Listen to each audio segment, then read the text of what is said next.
Welcome to the Emerging Minds Families podcast. Hi, I'm Alicia Ranford and you're listening to an Emerging Minds Families podcast. Before we start the conversation today, we'd like to pay respects to the traditional custodians of the land on which this podcast is recorded, the Kaurna people of the Adelaide Plains. We also pay respect to all Aboriginal and Torres Strait Islander peoples, their ancestors and elders past, present and emerging from the different First Nations across Australia. In today's wonderfully diverse society, families can come in many forms, each with their own unique strengths and challenges. Whether as you listen today you are from a same-sex, adoptive, nuclear, single-parent or blended family, you all reflect the richness of human relationships. And at Emerging Minds, we really value all families.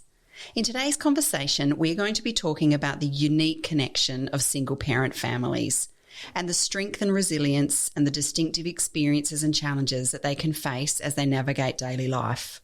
I'm really thrilled to welcome back Emi and Elliot, who have spoken to us previously about the ways families can reconnect if they have become disconnected over time. If you haven't already listened to that podcast, you can find a link in our show notes.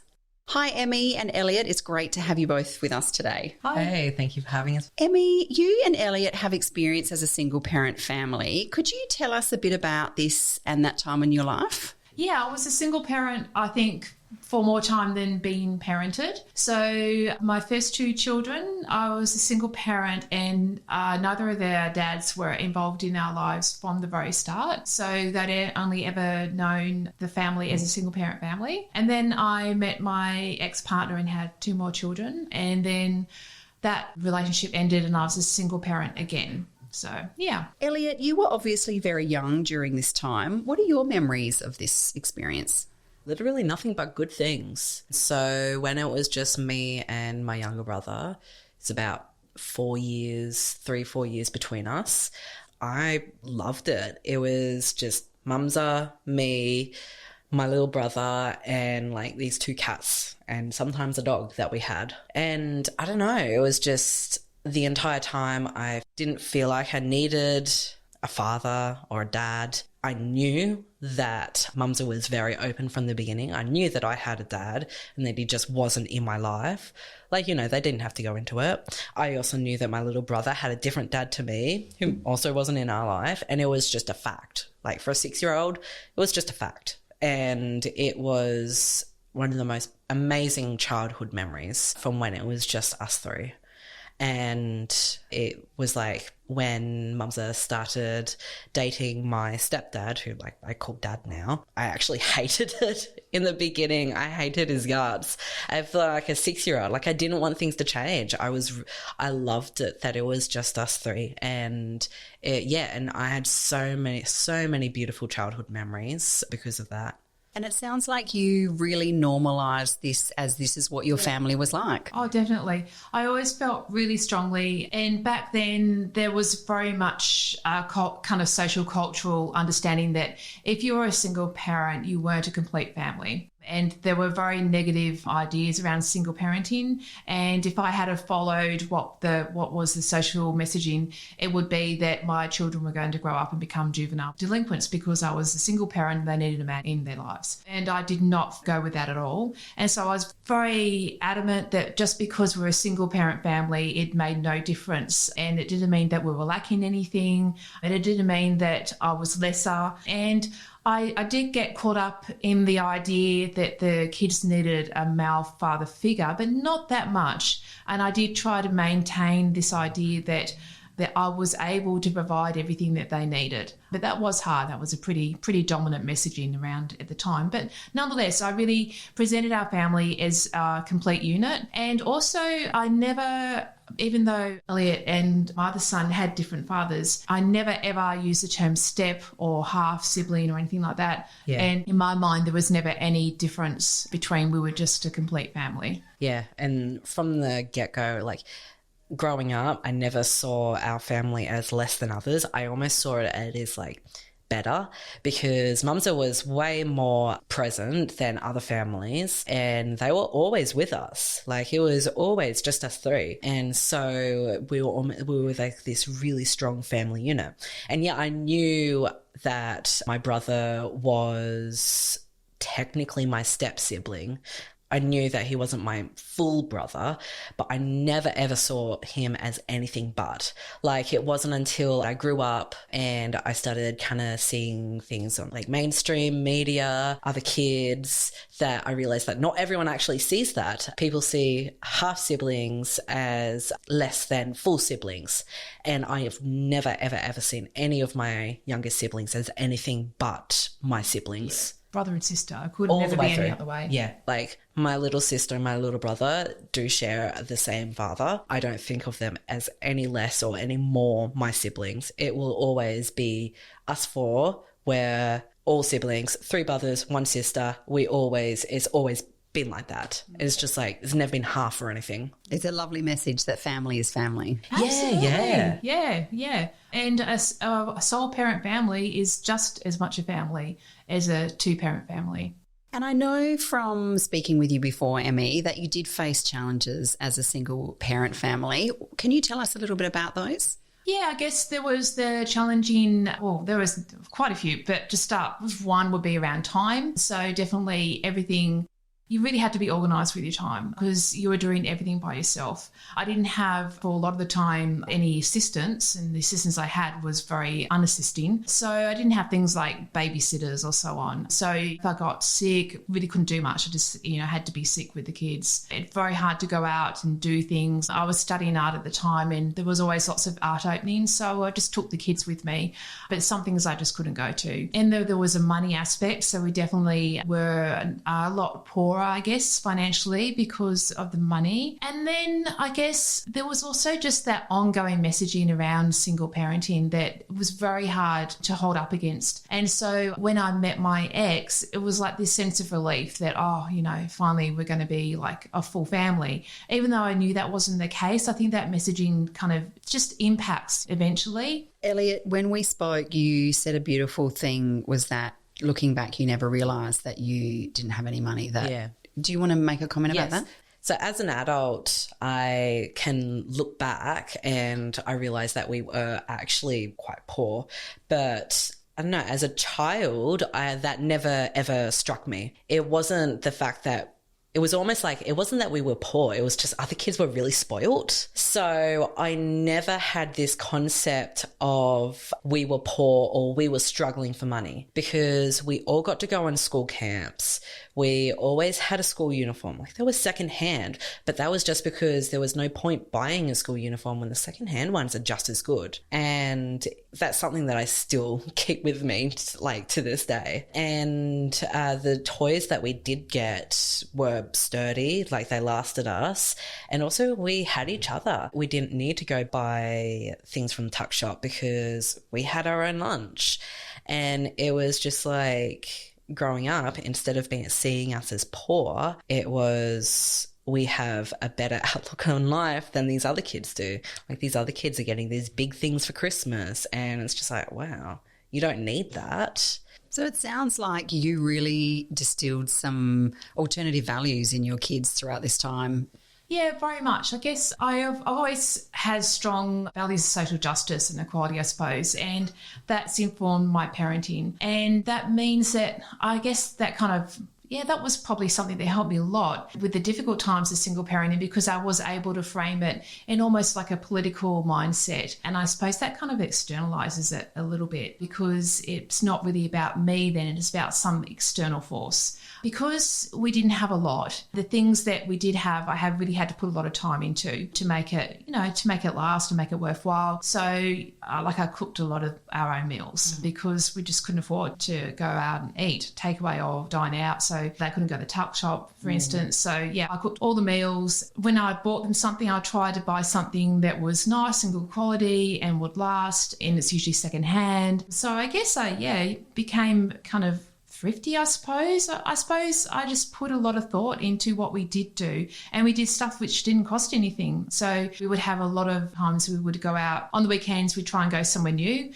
So if I had enough for petrol, we'd go for a big drive somewhere and go to a beach or a walk. And if I didn't, we'd just go around where we lived and do some exploring. So I guess I tried to have a lot of adventures. We were also a very active family, actually, looking back. Yeah. When we were in New South Wales, like on the East Coast, we were going to the beach like almost every day for a swim. And because like East Coast, you have to be, it's a lot less tamer than a lot of the beaches here. It's less so much as an easy day out and was more like a bit more of like a physical. Yeah. And, you know, we had bikes and I had like a set of roller skates and... yeah, and we just used to, we always out of the house. I think because we being poor, your house is usually pretty small, you're cramped. You want to get out because you want to get out of your four walls. It wasn't until I moved out that any of the kids had their own room. It was only because once I moved out, there was an odd number. And Elliot's room was a sunroom a lot of the time. I think the only time I ever had my own room was like this one time, where it was a repurposed sunroom, where they just like got the wall knocked out, and so that because like you could only access it from the outside, so they knocked the wall in, and it became my bedroom for a bit with a curtain. Yeah, well, I loved it. I mean, I hated it because I had to go through my brother's room to get to my room, and he was like, "You can't go through here." But I loved it because sucks to be him. I have my own room and it's a sunroom. I love that. And were there resources or supports you accessed that help you during this time? Yeah, usually when we went to a new area, I would always find the local library. So there were two periods of being a single parent. The first period was before I met my ex, and that was up until Elliot was either 5 or 6. 6. And that was the more idyllic period. That was the fun. And things weren't as hard then. They still had their challenges, but it was definitely more idyllic. And then the second period was after my ex had left. And that was when you were about 15. That was a time where things were quite tricky and involved homelessness. I was dealing with a lot of trauma. The family we were quite disheveled really in many ways. That was a lot more challenging. That involved a lot of moving around because we were going from refuges and trying to find a safe place. And it involved lots of upheavals. And I guess that was when I really tried to find the community services. So it will be like the local food places, the local community organisations, soup kitchens. Yeah, soup kitchens. Those places were actually really, really good. We had a lot of good family memories at like soup kitchens. Yeah, soup kitchens were fantastic. Yeah. Even though, they were for people who were struggling, or like I know there was definitely a couple of places, there was probably a lot of people who were homeless. We had some really, really good family bonding time, I guess, there. Yeah. When it was just all of us 5, I guess, by then. And it was also nice because you got to have food that you wouldn't normally have. Like one time we had lasagna. I was the best. Oh, it was so good. Yeah. And like there was like mac and cheese, like all sorts of things that Mumza wouldn't cook or anything like that. And we got to have it for free pretty much. And like they had when they gave out bread, they saw like, because us kids were there, you get all these beautiful, beautiful old ladies who would just give us free cookies and cupcakes and we got all these free sweets. And so it was a really good time. One thing that I always tried to do was have some kind of weekly thing, like a weekly treat. So in the first period, the idyllic period of being a single parent, once a week, myself, Elliot and Elliot's brother would walk. It was like a 20-minute walk, maybe a bit longer, and we'd walk along the water kind of dockfront area where we lived in Newcastle, and we'd go and get an ice cream, and then we'd walk back. And we did this every Sunday. I think I remember this. Yeah, every Sunday for just religiously for a long time, and it was just something that we did. So, and then we kind of replicated that with the visits to the soup kitchens, and I think that was it was a nice thing to do, to have this kind of regular family outing. It was like something that was ours, our family thing. I think something that was really good for us, because when you're a single parent, you really want to try and you have to work harder to make yourself a family unit, because the messaging is so much, even now, that you're not a family unit, that you're incomplete. And so I really wanted to work hard at creating this sense of a family unit to withhold against that messaging, which ultimately the kids and I would get, even, the kids definitely. And so we would do a lot of things together as a unit to create this sense that we were this complete unit. And it worked. Because of these outings and adventures that we all did, because we all did them together, Like, no one got left behind. No. If you didn't want to go, too bad, you're coming along. And sometimes the kids did not want to go. Like, Yeah. sometimes we would have, be dragging them out the door just about. But every single time, we would always be just so happy after. We have so many good memories. And that's the thing, like, because whenever we didn't want to go, it was because we were grumpy, angsty teenagers, we were smelly, sweaty, and all these emotions. But it always felt so much better, and we always had so much fun, even if it was just like walking along the beach and racing against like waves or something, or like mucking around or something. And, one of us would always take it too far. I'm pretty sure it was just me and my brother that always did. But, it was, at the end of the day, it was a really, really positive time.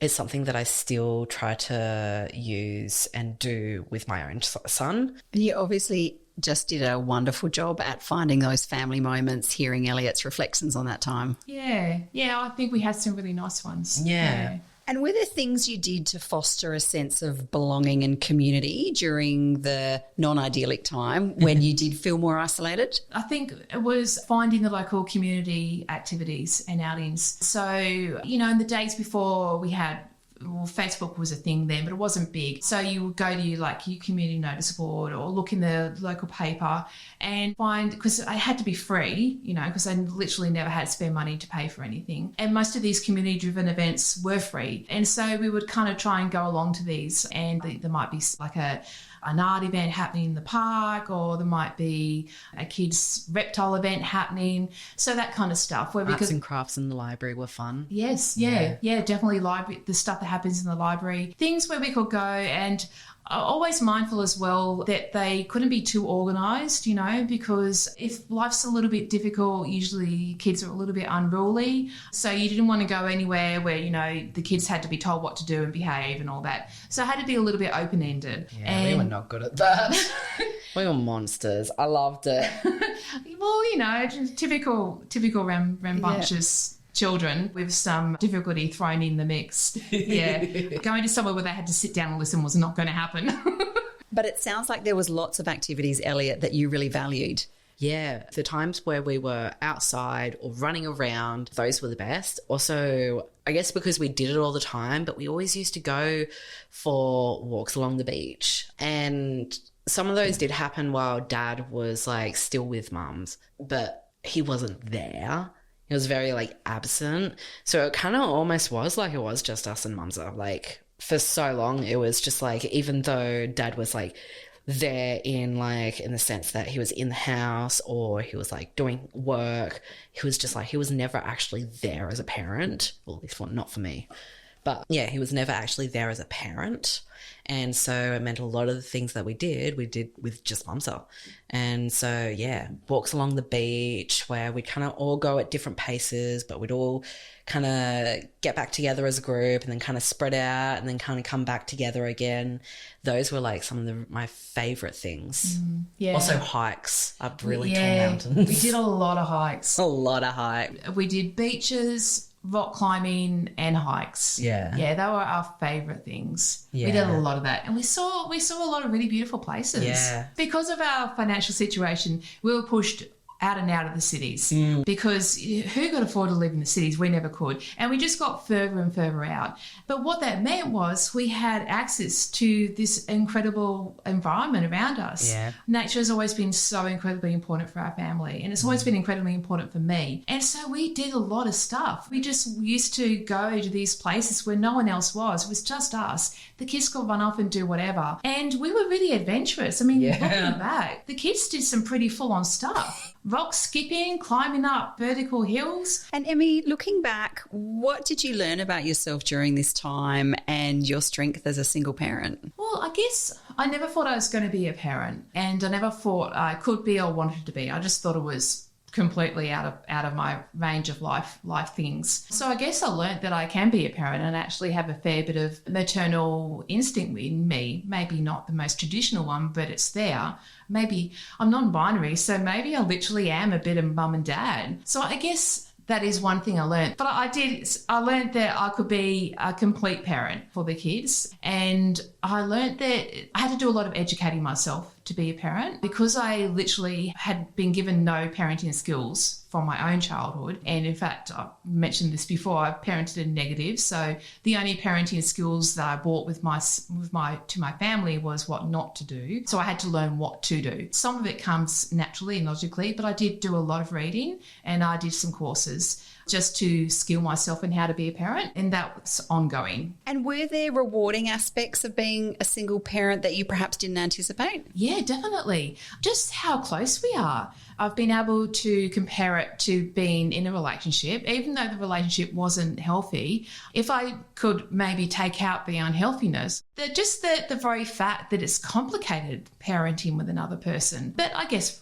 what I found out being a single parent, and which I wasn't expecting, is that you are able to just be completely with your kids. Not saying that you don't have a life of your own, you do, but it brings in so much, I think, that you couldn't get as a couple family. It's just yourself and your kids. So you've got to society's set up for couple parenting. So you've got to do the job of the two parents in our social world, the way the society is set up. So it's more difficult in that way. But you just have this incredibly strong bond. And we literally did do everything together. And I wasn't expecting the closeness that came from that. And that was really precious. I used to think that I sort of still do, but I used to hate having two parents. It used to really, really bug me, the fact that I had two parents. And obviously this is partially because I did spend my formative development years with just me, my brother and Mumza. But I still hated the fact that there were two different sets of rules. Followed the same traditions and general family rules, but there was individual things where Mumza had one opinion, Dad had a different opinion, or Dad really, really wanted us to do this activity and it's something that Mumza was indifferent. But there wasn't that. No matter how healthy the relationship, I don't think there will ever be that true 100% mesh of singular opinion, because it is impossible. And so as a child, having a single parent that I can trust, that I know isn't going to split in half or fight with themselves, I don't know, it was so much better than having to share, I guess. Yeah. And also the fact that we all had an equal relationship with one another. They loved us all the same. Yeah, definitely. Yeah, that's true actually, because it was just me. There wasn't this sense of sharing the love in a way, and splitting the love, yeah. And so the kids all knew they were loved equally. There was never any sense that they weren't. And if ever the kids ever said, how much do you love me, I always say, well, love can't be measured. It's either there or it's not, and it just is. It's almost like their catchphrase now. It is. Love can't be measured. And so how do you think being a single parent has shaped your perspective on parenting and the values you instill in your children? I think I really respect the importance of being a parent, how much influence you have on your children, and that the way you parent every parent is unique and different. I always knew that I didn't parent in a very traditional way, because being a single parent, being poor, but that doesn't make it any less. It's just different. So I've got a real understanding that difference in parenting doesn't make it less or more. It's just different. And that if you don't parent one way, it's okay. The way you parent, if you're not damaging your kids or doing something bad, the way you parent is probably fine. What fits in your family fits for a reason, because it's your family. So I guess I got a good respect for the role of parenting in children's lives. And also, aside from that it's important you can't know everything, and sometimes you do have to do some learning and education, because we do have the benefit of understanding about child health. That's not come out of a vacuum. That's come with a lot of years of people, professionals doing this as their job and nothing else. And that's a lot of wisdom that I was able to tap into by doing some courses and reading and so on. So I guess I also learned that you don't have to know everything or be everything, but that's okay, because there's things you can do to fill the gaps. And what about you, Elliot, as a parent yourself? What do you think the values that growing up in a single parent family have brought to your parenting and the way you parent your child? Yeah. Well, because growing up, it was Mum's whole attention was on us. It kind of made me really realize how much, especially because my son he's only 5. So, you know, those younger years, toddler years are still pretty fresh in my brain. But when he was younger, I did a circular security program and it was tailored towards infants. But one of the main thing was the whole checking in, checking out. And so as a single parent, because I had to be there the entire time, I all of a sudden could just see my child and see how much he loves me and see how much he needed a parent in a way that if I was in a relationship, I probably wouldn't have noticed. And so in a way, it's brought me so much closer with my son. And because it's just us two, there's no other sibling to share attention. So like he still sleeps in my bed and we do everything together. If I go and visit my friend, it's a condition, it's kind of like a guarantee that my son will be with me. If we go to the park, it's together. If he goes to an activity, I will be there too. So I'm the one who drops him off at school and picks him up. So one of the things I always try to instill is the fact that because it's just us all the time, we get to see each other's bad sides as well. It's like, obviously he's a child, he gets grumpy and has tantrums, but you know, he also sees me when I'm upset and I'm frustrated and I'm burnt out. And so from the beginning, I told him, the moment he was able to understand, really made sure to explain to him that I always love you. Even when I'm angry or I'm upset, I always love you. And that is something that we tell each other all the time. Like even sometimes when he has huge tantrums where he's like really, really tired, he will stomp his feet, he'll fling his hands, he'll scream, and then kind of like calms down, he'll cry, and then he'll say, I'm really angry, but I still love you. And it's when I hear that that I know that he understands that I'm there for him. And he's at the age where he's just still going through these intense emotions. He's still learning how to manage them. And he's not going to learn how to manage them for a while. So I can help him understand it, but I can't make him deal with these emotions. So at the very least, I can be there for him no matter what. And that's why I'm trying to make, as a family, us two, that we are there for each other no matter what. And that I will always be his parent. Like I will always be his dad, and I will always be there for him, even if he messes up. And it's just, that is something that I'll always live by. And it's partially because of Mumza, the way that I was raised, the fact that, you know, no matter what, through thick and thin, they were there for me. Even then when like I moved out and we kind of like separated for a bit, they were still there for me as my parent when I moved back in and reconnected, I guess. And so I always want to be able to live by that with my own son. That's lovely.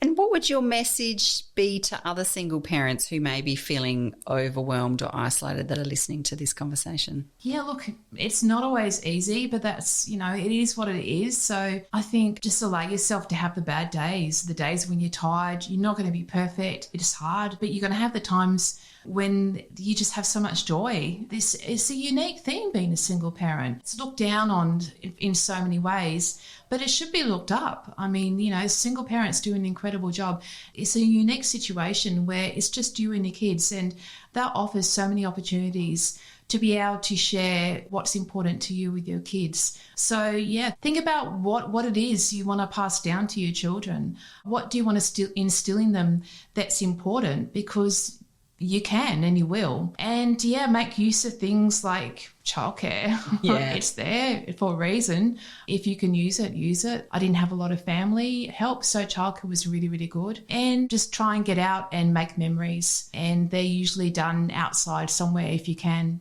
I would also say take the handouts, throw away that kind of sense of people pitying you or the whole needing charity or like that whole thing. It's just like, if someone offers you something, take it because it's going to be useful. And another thing is something that I always kind of tell myself on my really, really bad days, where, because Mumza is the only other person that can actually help out when it comes to parenting. But I tell myself on the bad days where Mumza isn't there for me, that 30% is enough. And it's just like, I think to myself, 30% is all he needs to be okay. I can just do 30% for that one day. There have been days where he's just sat in front of the TV the entire time watching this one Octonaut movie on repeat. Just watching this one movie on repeat. And he can do that because if he didn't, he would probably suffer because I'm not able to give him more than 30%. He'll have food, he has water. When he had a nappy, I made sure his nappy was changed, and I can just sit in my bedroom and take the break that I need until the next day. It's a lovely message. Yeah. There's one more point I wanted to make. So because I had a problem with alcohol and other drugs at one stage, luckily it wasn't a huge stage, but it was a stage. What I know is that being a single parent, when you're dealing with that as well, the biggest impact is you just can't keep your children safe in the same way. And it can be potentially quite damaging. And so, I mean, when I say that there's nothing wrong with being a single parent and so on, there isn't. But because it's just you don't have the ability to kind of fall back like that. So you do have a bigger responsibility to manage your issues. And if that's one of your issues, it has to be managed because it's a huge issue and it could be so incredibly destructive. So yeah, even though it's got a lot more opportunity to have this incredible bonding and love, there's a huge responsibility to make sure that you stay safe and healthy. Yeah, it's one of those things where you kind of have to prioritize your children more than yourself, but prioritize your health so you can prioritize your children. And the other important thing too, I think, is to make sure that you have something for yourself, whether that's a hobby or volunteering work or a job or study, something that is incredibly meaningful for you, because you do need to keep your own self because it's so much parenting. Oh, thank you, Emi and Elliot, for talking with us today. And I've really loved hearing the beautiful moments in your single parenting journey, and in particular, both of your love of nature and what that's meant for you as a family. So thank you. Thank you. No, thank you. Visit our website at www.emergingminds.com.au/families for a wide range of free information and resources to help support child and family mental health. Emerging Minds leads the National Workforce Centre for Child Mental Health.